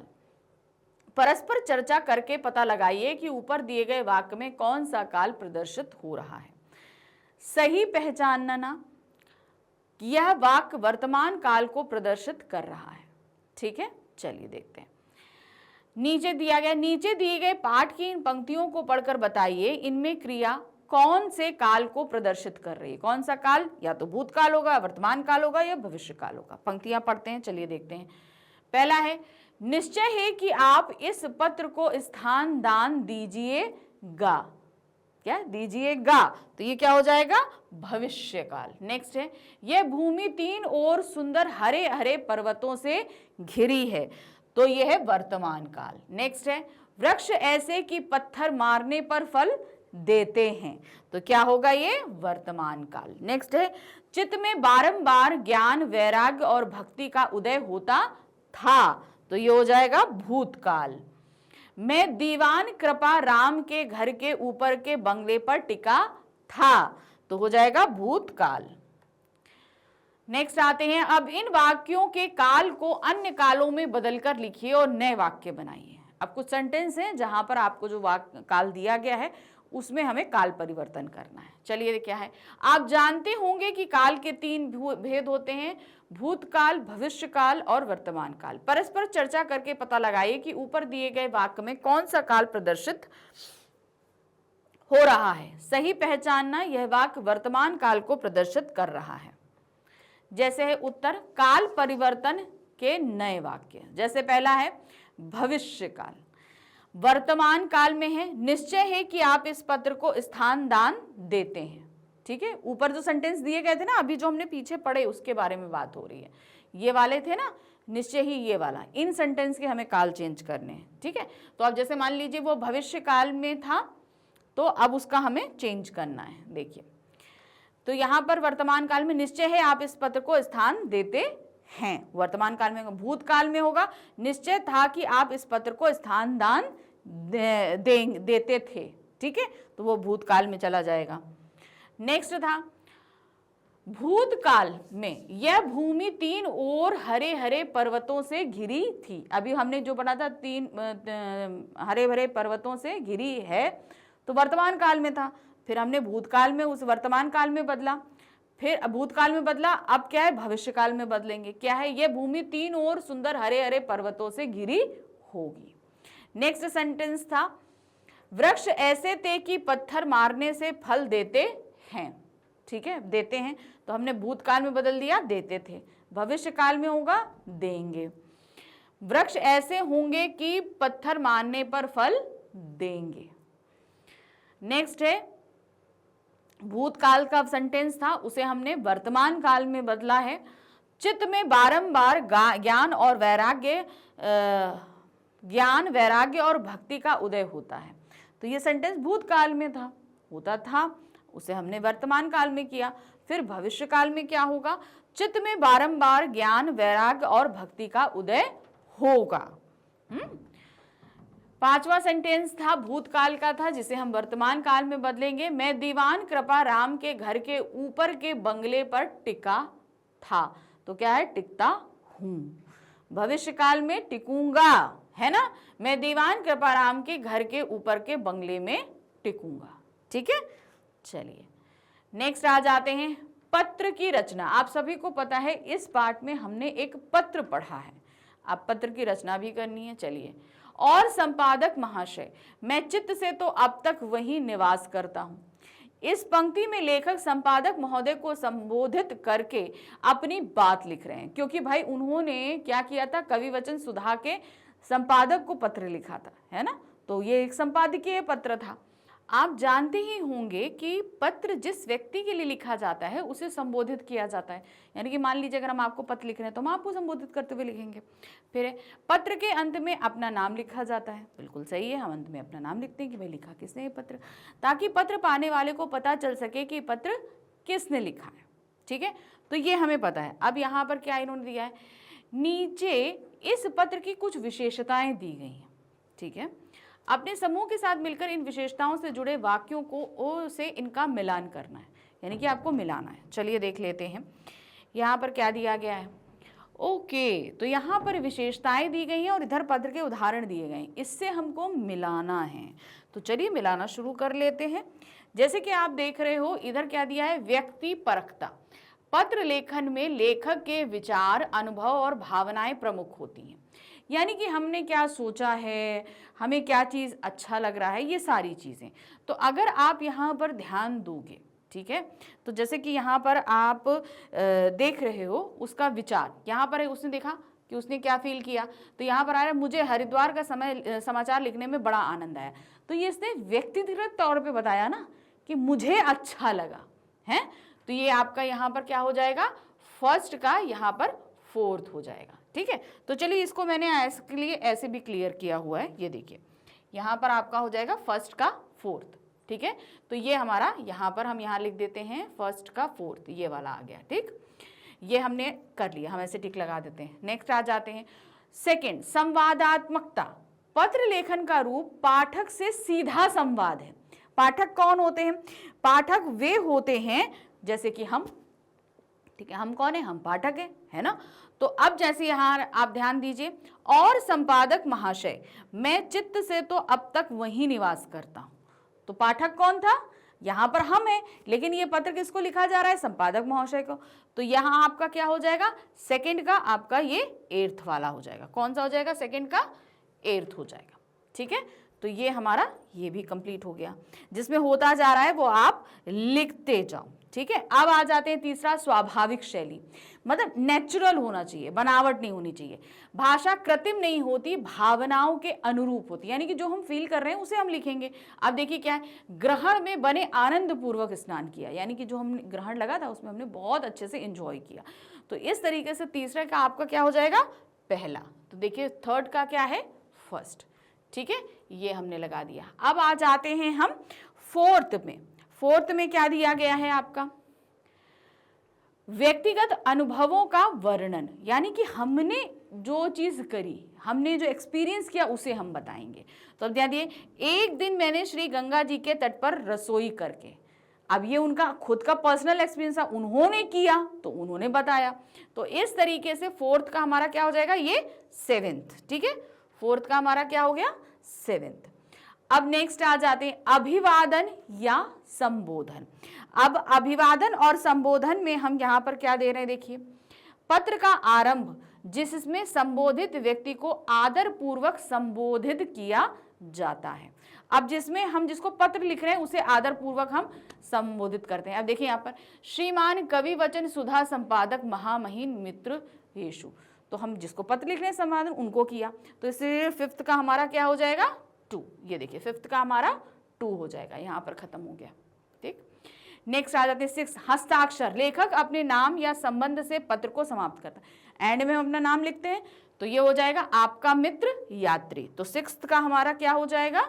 ये वाला, थर्ड वाला। ठीक है, तो 6 का हमारा थर्ड हो गया, हमने यहाँ पे भी खत्म कर दिया। ठीक, चलिए अब क्या बचे हैं? 7th और 8th, उपसंहार और निवेदन। लेखक पत्र समाप्त करता है और अपनी इच्छा निवेदन प्रकट करता है।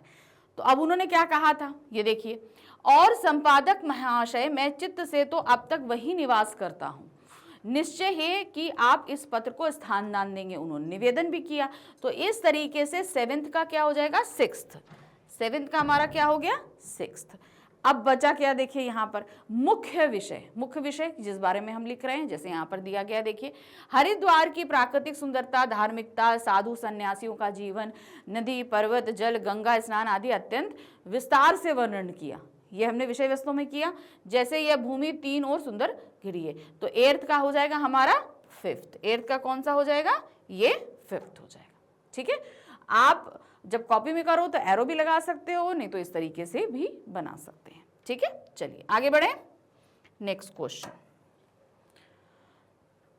आपने जो यात्रा वर्णन पढ़ा, इसे भारतेंदु हरिश्चंद्र ने एक संपादक को पत्र के रूप में लिखकर भेजा था। आप भी अपनी किसी यात्रा के विषय में अपने किसी परिचित को पत्र लिखकर बताइए। ठीक है, अब आपको भी एक पत्र लिखना है अपनी यात्रा के बारे में। चलिए लिखते हैं। प्रिय मित्र, नमस्ते। आशा है तुम स्वस्थ और खुश होगे। पिछले हफ्ते मैं अपने परिवार के साथ हरिद्वार घूमने गया था। यहाँ गंगा नदी के किनारे का दृश्य बहुत सुंदर था। यहाँ पे हमने आपको अपना पत्र लिखना है, तो आप हरिद्वार का ही वर्णन करो, या कहीं और गए हो तो भी लिख सकते हो। सुबह सुबह घाट पर आरती देखने का अलग ही आनंद था। चारों ओर भक्तजन भजन गा रहे थे और दीपक जलाकर गंगा जी में प्रवाहित कर रहे थे। हमने हर की पौड़ी, मनसा देवी और चंडी देवी मंदिर भी देखे। पहाड़ों से घिरी यह जगह बहुत शांत और पवित्र लगी। यहाँ का वातावरण इतना साफ और सुगंधित था कि मन को शांति मिल गई। यह यात्रा मेरे लिए बहुत यादगार रही। जब मौका मिले तो तुम भी वहां जरूर जाना। तुम्हारा मित्र, और नीचे आप अपना नाम लिख दो। ठीक है, जो जो आपके नाम है आप वहां पर लिख सकते हैं। चलिए नेक्स्ट आ जाते हैं, शब्द से जुड़े शब्द क्या है? नीचे दिए गए स्थानों में हरिद्वार से जुड़े शब्द अपने मन से या पाठ से चुनकर लिखिए। अब जैसे यहाँ पर हरिद्वार है, तो हरिद्वार से जुड़े क्या था? हर की पौड़ी थी, गंगा घाट थे, साधु संत थे, मनसा देवी थी, चंडी देवी थी, तो सब चीजें हरिद्वार से जुड़ी हुई हैं। तो देखिए क्या है, हर की पौड़ी, गंगा स्नान, गंगा घाट, वैरागी, आरती, फलदार वृक्ष, प्राकृतिक सौंदर्य, बहुत सारी चीजें हैं, पाठ में भी हैं, आप ऐसे भी जानते हो, आप सब यहाँ पर लिख सकते हैं। ठीक, नेक्स्ट आ जाते हैं लेखन के अनोखे तरीके। अब इसमें क्या है, चलिए देखते हैं। पहला यानी कि का प्रश्न है, हरिद्वार पाठ में लेखक ने हरिद्वार के अपने अनुभवों को बहुत ही साहित्यिक और कल्पनाशील भाषा में प्रस्तुत किया है, जिसमें कई स्थानों पर उन्होंने तुलनात्मक वाक्यों के माध्यम से दृश्यों का वर्णन किया, यानी कि कंपेयर किया। तुलनात्मक मतलब क्या होता है, कंपेयर करना। जैसे हरी भरी लताओं की तुलना सज्जनों से की, ठीक है, सज्जनों के अच्छे विचारों के साथ करी। पर्वतों पर अनेक प्रकार की वल्लरी हरी भरी सज्जनों के शुभ मनोरथों की भांति फैलकर लहरा रही थी। तो सज्जनों के शुभ मनोरथ क्या होते हैं, उनके द्वारा किए गए अच्छे कार्यों से। नीचे कुछ तुलनात्मक वाक्य दिए गए हैं, पाठ में ढूंढिए कि इन तुलनात्मक वाक्यों को लेखक ने किस प्रकार विशिष्ट तरीके से लिखा है, यानी विशिष्टता प्रदान की है। चलिए देखिए क्या है। गंगा की तुलना साधुओं से की है, गंगा जल की मिठास की तुलना चीनी से की है, हरियाली की तुलना गलीचे से की है, नदी की धारा की तुलना राजा भगीरथ के यश यानी कीर्ति से की है। ठीक है, ये सारी चीजें उन्होंने की हैं। अब देखिए इसी तरीके से यहाँ पर आपको ये दिया गया है, ध्यान से देखिए। साधारण जैसे वृक्षों की तुलना साधुओं से, पहली चीज है ना, वृक्षों की तुलना साधुओं से। तो पाठ में लेखक द्वारा लिखा गया विशेष रूप क्या था, बड़े बड़े वृक्ष भी ऐसे खड़े हैं मानो एक पैर से खड़े तपस्या करते हैं और साधुओं की भांति धूप, ओस और वर्षा अपने ऊपर सहते हैं। तो वृक्षों की तुलना साधुओं की तपस्या से की। विशेषता का कारण क्या है, वृक्षों को तपस्वी साधु के रूप में कल्पित किया गया है, जिससे प्रकृति की सहनशीलता और मौन सेवा का बोध होता है, यानी कि वो तो चुप रहते हैं, ये चीजें बताई गई है। नेक्स्ट क्या दिया गया, गंगा जल की मिठास की तुलना चीनी से की गई है ना, चीनी से की गई। यह जल यहाँ का अत्यंत शीतल और मीठा भी ये ऐसा ही है मानो चीनी के जल को कोई बर्फ में जमाया हो। ठीक है, अब लेखक ने गंगा जल को ठंडा और मधुर बताकर उसकी पवित्रता और दिव्यता का चित्र खींचा है। ठीक, नेक्स्ट आ जाते हैं, हरियाली की तुलना गलीचे से की है। वर्षा के कारण खेत और हरियाली की दृष्टि पड़ती थी, मानो हरे गलीचे की ये जालियों के विशाल खेत बिछा दिए हों। ठीक है, अब हरियाली क्यों करी है, उसकी विशेषता क्या है, हरियाली को सुंदर कालीन के रूप में प्रस्तुत किया गया है, जिससे दृश्य अत्यंत मोहक और भक्तिपूर्ण लगता है। ठीक है, अब आ जाते हैं, चौथा था, नदी की धारा की तुलना राजा भगीरथ के यश कीर्ति से की गई है। गंगा की ही एक धारा नील धारा नाम की और दूसरी भी गंगा जी के नाम से बहती है, मानो भगीरथ के यश की धारा दो रूपों में बह रही हो, है ना। अब कारण क्या था इसका देखिए, लेखक ने गंगा की धाराओं को भगीरथ की यश धारा कहा है, जिससे गंगा तट की ऐतिहासिक श्रद्धा का भाव उभरता है। ठीक है, चलिए नेक्स्ट आते हैं, खा क्या है। मैं उस पुण्य भूमि का वर्णन करता हूं जहां प्रवेश करने से ही मन शुद्ध हो जाता है। अब जिन्होंने जब हरिद्वार में एंट्री ली तो वहां पे उन्होंने अपना अनुभव बताया। पेड़ भी बड़े विलक्षण संतोषी, एक पैसे को लाख करके मान लेते हैं। ठीक है, तो पंडे भी क्या थे, बड़े संतोषी। क्या है, उपयुक्त पंक्तियों को ध्यान से देखिए, ये आज की हिंदी की तरह नहीं लिखी गई हैं। बिल्कुल सही है, इसे लेखक ने ना केवल अपनी शैली में लिखा है, अपितु इसमें प्राचीन हिंदी भाषा की छवि भी दिखाई देती है। नीचे कुछ पंक्तियां दी गई हैं, आप इन्हें आज की हिंदी में लिखना है, हमें आज समय की हिंदी में लिखना है। ठीक है, चलिए देखें। पहला है, इन वृक्षों पर अनेक रंग के पक्षी चहचहाते हैं और नगर के दुष्ट बधिकों के निडर होकर कल्लोल करते हैं। अब एक बार इसे हम आजकल की हिंदी में लिखेंगे तो क्या होगा, इन वृक्षों पर रंग बिरंगे पक्षी चहचहाते हैं और नगर के हिंसक पक्षी मोरों से निडर होकर आनंद से गाते हैं। तो जो इसमें है नगर के, तो नगर के हिंसक पक्षी मार कौन होते हैं, आपके पक्षी मार कौन होते हैं, जो शिकारी होते हैं, पक्षी मारों से निडर होकर यहाँ पर इन्हें आनंद आता है।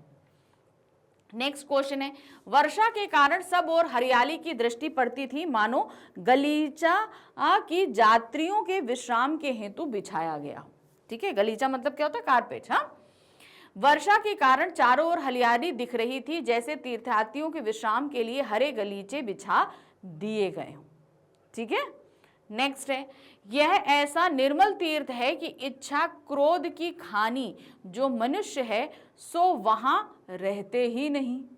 चलिए अब इसे भी आसान भाषा में लिखते हैं। देखिए क्या है, यह इतना पवित्र तीर्थ है कि वहां जाकर इच्छाओं और क्रोध से भरे लोग भी शांत हो जाते हैं। ठीक, नंबर 4 है, मेरा तो चित्त वहां जाते ही ऐसे प्रसन्न और निर्मल हुआ कि वर्णन के बाहर है। इसको कैसे लिखेंगे, वहां पहुंचते मेरा मन इतना शांति और प्रसन्न हो गया कि इसे शब्दों में बताना कठिन है। 5वां प्रश्न है, यहां रात्रि को ग्रहण हुआ और हम लोगों ने ग्रहण में बड़े आनंद पूर्वक स्नान किया और दिन में श्री भागवत पारायण भी किया। तो क्या है, वहां रात को ग्रहण पड़ा और हमने बहुत आनंद के साथ स्नान किया, दिन में श्रीमद् भागवत का पाठ भी किया। मैंने बताया ना भागवत कथा चल रही थी तो वहां पर पाठ किया। 6वां स्टेटमेंट है, उस समय के पत्थर पर भोजन का सुख सोने की थाल के भोजन से कहीं बढ़ के था। उस समय पत्थर पर बैठकर खाया हुआ भोजन सोने की थाली में परोसे गए भोजन से कहीं ज्यादा सुखद था। अब यहां पर क्या देखिए नंबर क्या है 7, निश्चय ही आप इस पत्र को स्थान दान दीजिएगा। तो यहाँ क्या है, मुझे विश्वास है आप इस पत्र को जरूर पढ़कर उचित स्थान देंगे। पत्रिका में उचित स्थान की बात कही गई थी। गा प्रश्न है, इस रचना में हरिश्चंद्र जी ने कहीं कहीं प्राचीन वर्तनी का प्रयोग किया, कहीं कहीं बहुत जगह किया उन्होंने। जैसे शिखर के लिए शिरीष, यात्रियों के लिए जात्रियों जैसे शब्दों की सूची बनाइए। आप इन शब्दों को कैसे लिखते हैं कक्षा में चर्चा कीजिए। ठीक है, चलिए हम बताते हैं। जैसे इन्होंने शिखरा, प्रमुख प्राचीन वर्तनी क्या है, शिखरा, उसके लिए शिखर, यात्रियों के लिए यात्री, बिछात के लिए बिछावन या बिछी हुई चीज। ठीक है, कल्लोल करते का मतलब है चहचहाते और गाते हैं। हेतु का हेतु ही है रसोई करके यानी कि खाना बनाकर।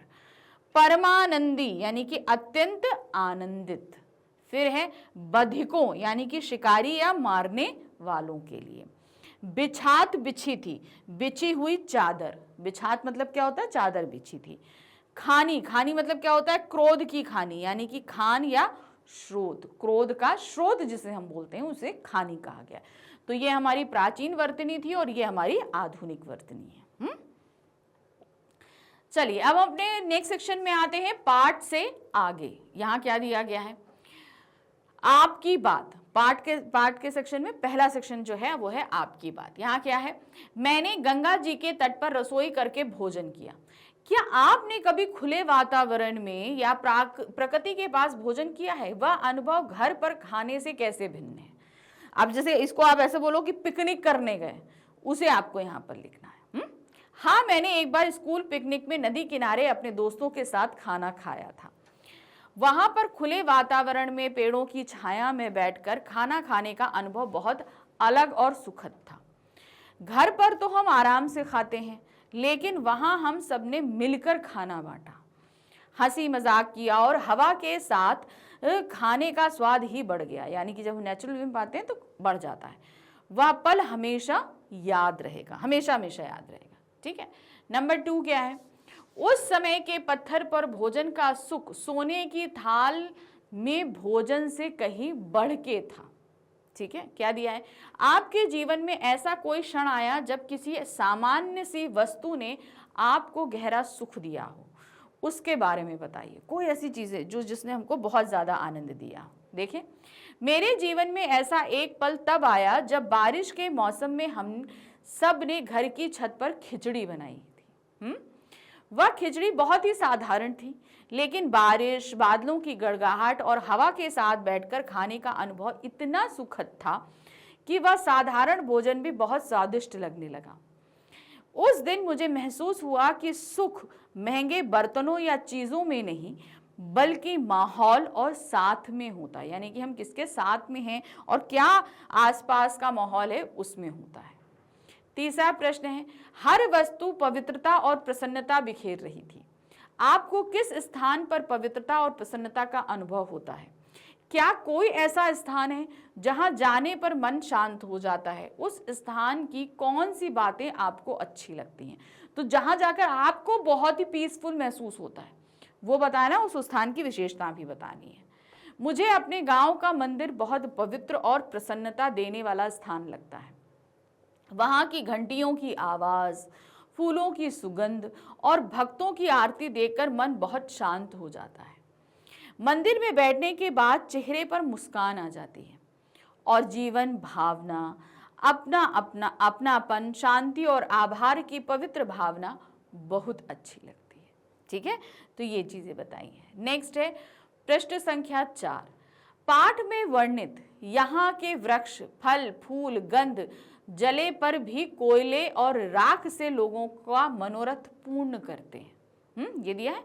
क्या आपके जीवन में कोई पेड़, फूल या प्राकृतिक वस्तु जिससे आप विशेष जुड़ाव महसूस करते हैं?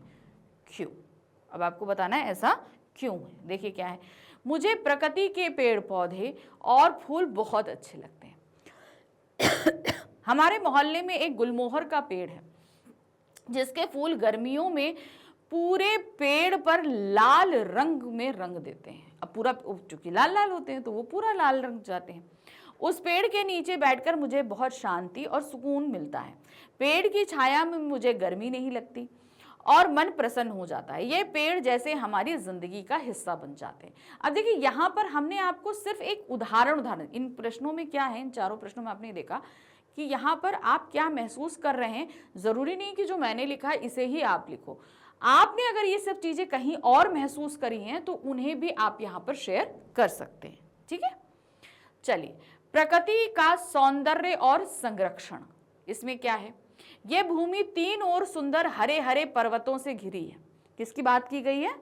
हरिद्वार की, तीन ओर से घिरा हुआ है। आपने पत्र में पढ़ा कि हरिद्वार का प्राकृतिक सौंदर्य अद्भुत है।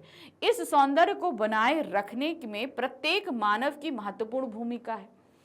इस विषय में अपने समूह में चर्चा कीजिए।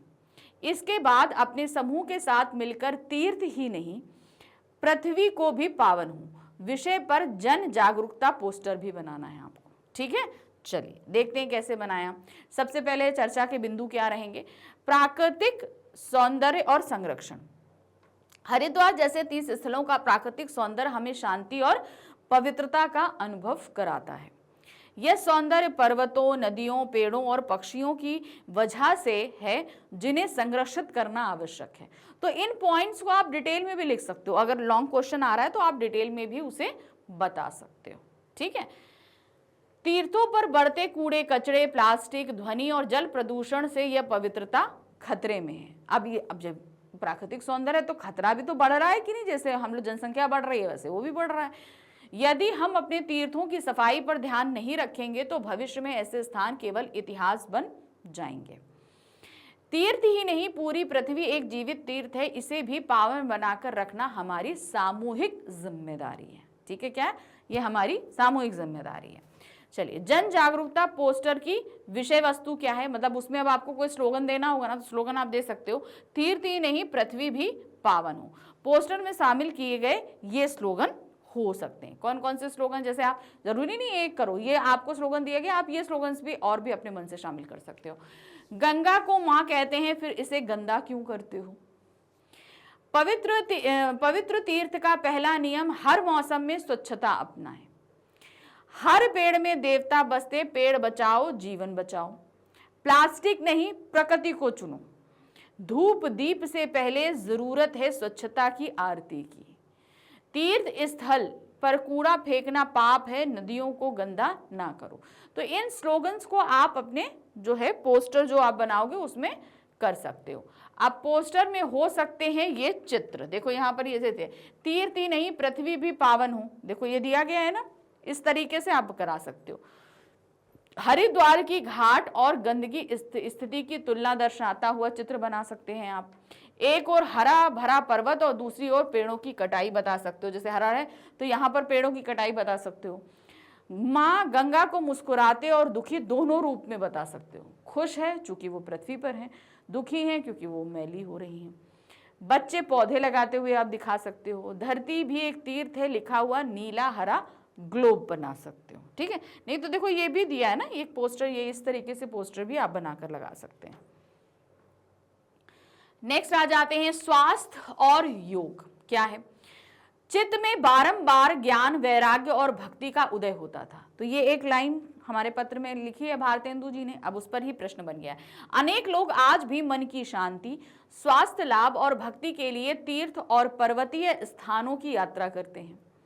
मन की शांति और स्वास्थ्य के लिए हमारे देश में हजारों वर्षों से योग भी शामिल किया जाता रहा है। हाँ, रहा है। देखिए क्या है, तो अब इस पर प्रश्न आए हैं। क्या प्रश्न है? 5 मिनट ध्यान लगाकर या मौन बैठकर अपने आसपास की ध्वनियों को सुनिए, अपनी श्वास पर ध्यान दीजिए तथा ध्यान को केंद्रित करने का प्रयास कीजिए। मतलब बेसिकली वो मेडिटेशन के लिए कह रहे हैं, ठीक है। इस अनुभव के विषय में एक अनुच्छेद लिखिए। अब ये चीजें मतलब जो इन्होंने यहाँ पर एक्सप्लेन किया, इसको कहते हैं मेडिटेशन, जिसे हम किसी एक पॉइंट पे ले जाकर अपने ध्यान को केंद्रित करते हैं। इस ध्यान में आप क्या एक्सपीरियंस कर रहे हो, आपको लिखना है। आज हमने 5 मिनट तक आंखें बंद करके मौन बैठने का अभ्यास किया। मैंने अपने आसपास पक्षियों की चहचहाट, पत्रों की सरसराहट और हल्की हवा की आवाज सुनी। जब हमारा ध्यान केंद्रित हो जाता है ना, तो आसपास की आवाजें जो बहुत धीमी थी वो हम लोग के लिए लाउड हो जाती हैं, हमें वो साफ तौर पे सुनाई देने लगती हैं। जब मैंने अपनी सांस पर ध्यान दिया तो मन धीरे धीरे शांत हो गया। शुरुआत में कुछ विचार आते रहे, लेकिन बाद में मन हल्का और सुकून भरा लगा। क्योंकि जब हम बहुत मेडिटेशन कर लेते हैं ना, तो कहीं ना कहीं शांति लगती है, ठीक है। आगे देखते हैं क्या है। 5 मिनट ध्यान लगाकर मौन बैठकर अपने आसपास की ध्वनियों को सुनिए, अपनी श्वास पर ध्यान कीजिए और ध्यान को केंद्रित करने का प्रयास कीजिए। इस अनुभव में विषय में एक अनुच्छेद लिखिए। अच्छा, चलिए देखते हैं ये लिखना हमने कैसे आया। ये एक सूचना लिखना, अनुच्छेद नहीं है, यहाँ पर जो है सूचना लिखने की बात कही गई है। सूचना क्या देंगे? जैसे विद्यालय सूचना पट पे है अंतर्राष्ट्रीय योग दिवस पर सभी विद्यार्थियों को सूचित किया जाता है हमारे विद्यालय में 21 जून को अंतर्राष्ट्रीय योग दिवस मनाया जाएगा। इस अवसर पर सुबह 7 बजे विद्यालय के मैदान में योगाभ्यास कार्यक्रम होगा। सभी छात्र छात्राएं खेल की ड्रेस पहनकर योग मैट पर चटाई लेकर आएं। कार्यक्रम में योग आसन, प्राणायाम, ध्यान कराया जाएगा। सभी का समय पर उपस्थित होना अनिवार्य है, प्रधानाचार्य। तो यहाँ पर आपको अनुच्छेद नहीं, एक सूचना लिखनी थी योग दिवस पर, ठीक है। चलिए नेक्स्ट आते हैं सज्जन वृक्ष। सज्जन ऐसे कि पत्थर मारने से फल देते हैं, ठीक है। ये लाइन भी हमने कहाँ पढ़ी? अपनी पत्र में पढ़ी। क्या प्रश्न है? देखिए, आप जानते हैं कि पेड़ पौधे हमारे जीवन के लिए अत्यंत आवश्यक हैं, किंतु हमारे ही कार्यों के कारण वे कम होते जा रहे हैं। भाई हम जो कर रहे हैं उसी के कारण कम हो रहे हैं। आइए पेड़ पौधों को अपना मित्र बनाएं। अब इस पर पहला प्रश्न है, एक पौधा लगाइए और उसकी देखभाल कीजिए ताकि वह कुछ वर्षों में बड़ा पेड़ बन सके। उसे एक नाम दीजिए और उसका मित्र बनिए, ठीक है। बिल्कुल ठीक है। अब आप कहीं पे भी लगाइए, अपना एक्सपीरियंस यहाँ शेयर कीजिए। मैंने आज अपने आंगन में एक नीम का पौधा लगाया। मैंने उसका नाम हरी रखा क्योंकि यह हरियाली और जीवन का प्रतीक है। मैं इसे रोज पानी लगाऊंगा, इसकी मिट्टी ढीली करूंगा तथा नियमित रूप से ध्यान पूर्वक पत्तियां साफ करूंगा। अब भाई ध्यान रखने के लिए तो मुझे सारी चीजें करनी पड़ेंगी, पानी देना है, सफाई करना है, सब कुछ है। इसकी बढ़त पर मैं ध्यान दूंगा और इसे सुरक्षित रखूंगा। मैं इसे रोज पानी दूंगा, जरूरत पड़ने पर इसकी मिट्टी बदलूंगा, इसमें खाद डालूंगा। मुझे विश्वास है कुछ वर्षों में एक मजबूत और छायादार वृक्ष बन जाएगा। तो जब आप पेड़ लगा रहे हो तो आप क्या फील कर रहे हो, क्या एक्सपीरियंस कर रहे हो, उसे यहाँ शेयर करेंगे। नेक्स्ट है खा क्वेश्चन। उसके बारे में अपनी दैनंदिनी में नियमित रूप से लिखिए। दैनंदिनी मतलब क्या होता है? जब हम डायरी मेंशन करते हैं तो उसके बारे में कहा गया है, ठीक है। चलिए देखते हैं। दैनंदिनी अर्थात डायरी लेखन का उदाहरण। दिनांक 1 अगस्त 2025 शुक्रवार। आज मैंने हरी को सुबह पानी दिया। आज हल्की धूप थी और हरी की पत्तियां ताजी लग रही थी। मैंने उसके पास बैठकर 5 मिनट मौन ध्यान किया। मुझे बहुत अच्छा लगा। तो भाई फ्रेंड्स बनाएंगे तो क्या होगा, उसके साथ समय बताना पड़ेगा। फिर उसके बाद 3 तारीख का लिखा, 3 अगस्त 2025 रविवार। आज बारिश हुई तो मैंने हरी को पानी नहीं दिया, उसकी पत्तियां बारिश में नहा रही थी। मैंने देखा उसमें कई नई कोपलें निकल रही हैं, यह देखकर मुझे बहुत खुशी हुई।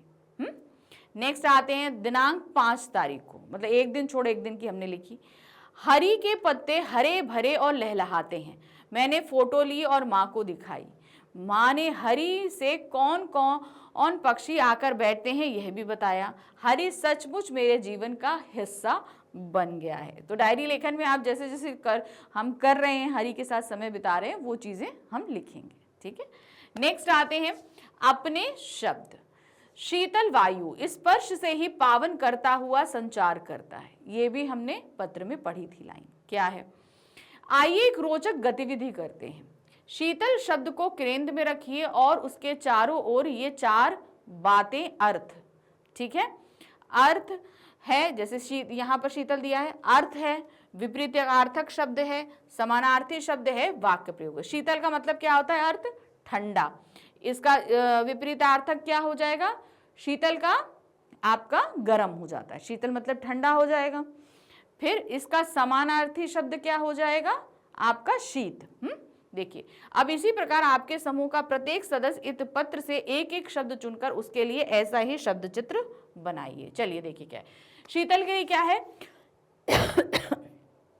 सॉरी, अर्थ पहुंचाने वाला या मन को शांति देने वाला। समानार्थी शब्द है ठंडा, मंद, शांतिदायक, प्रशांत। विपरीतार्थक है उष्ण, गर्म, तप्त। वाक्य प्रयोग है गर्मी में शीतल हवा शरीर और मन को सुकून देती है। ठीक है, दूसरा शब्द हमने लिया पावन, उसका क्या होगा? शुद्ध, पवित्र, निर्मल। समानार्थी शब्द है शुद्ध, पवित्र, निर्मल, विशुद्ध। विपरीतार्थक शब्द है अपवित्र, अशुद्ध, गंदा। वाक्य प्रयोग है गंगा नदी को हिंदू धर्म में पावन माना जाता है। तो गंगा नदी क्या है? हिंदू धर्म में पावन मानी जाती है। तीसरा शब्द है प्रसन्नता। प्रसन्नता का मतलब होता है खुश रहने की स्थिति या आनंद। समानार्थी शब्द है हर्ष, आनंद, खुशी, उल्लास। विपरीतार्थक शब्द है दुख, उदासी, खिन्नता। वाक्य प्रयोग करते हैं परीक्षा में अच्छे अंक पाकर मुझे प्रसन्नता हुई। चौथा शब्द जो हमने लिया वो है संतोष। इसका मतलब होता है संतुष्ट होने की भावना, यानी कि जहां पर हमें सेटिस्फैक्शन होता है वो फीलिंग को हम संतुष्ट कहते हैं। समानार्थी शब्द है तृप्ति, संतुष्टि, समाधान। अब इसके लिए विपरीतार्थक शब्द है असंतोष, लालच, अधीरता। वाक्य प्रयोग है संतोष सबसे बड़ा धन है। चलिए अब आते हैं यात्रा के व्यय की गणना, यानी कि जब हम कहीं जाते हैं घूमने तो हमारा कुछ एक्सपेंडिचर्स होते हैं, यानी कि कुछ खर्चे होते हैं, एक्सपेंसेस होते हैं कि नहीं होते, तो उसको हम जब कैलकुलेट करें, किस तरीके से कैलकुलेट करेंगे, क्या है। इस पत्र में आपने हरिद्वार की एक यात्रा का वर्णन पढ़ा। मान लीजिए कि आप अपने मित्रों और अभिभावकों के साथ अपनी रुचि से किसी स्थान की यात्रा करनी है। उस स्थान को ध्यान में रखते हुए निम्नलिखित प्रश्नों के उत्तर दीजिए। अब इसमें प्रश्न क्या है? मान लीजिए कि यात्रा के लिए आपको 1000 रुपए दिए गए हैं।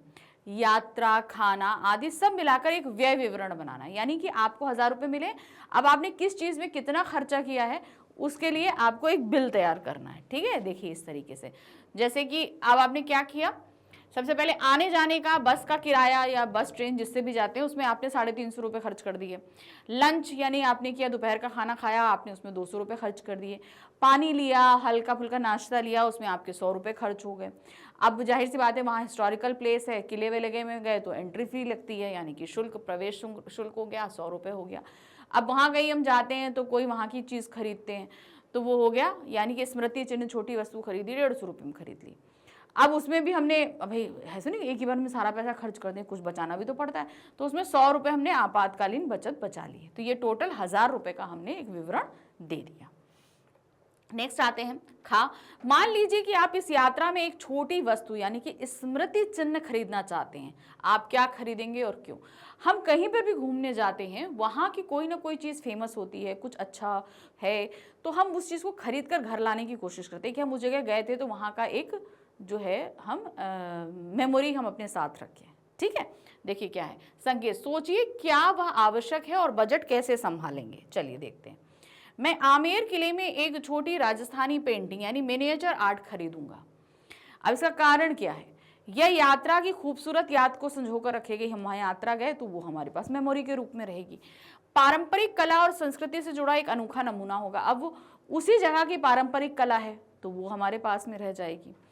इसकी कीमत करीबन 150 से 200 के बीच होगी।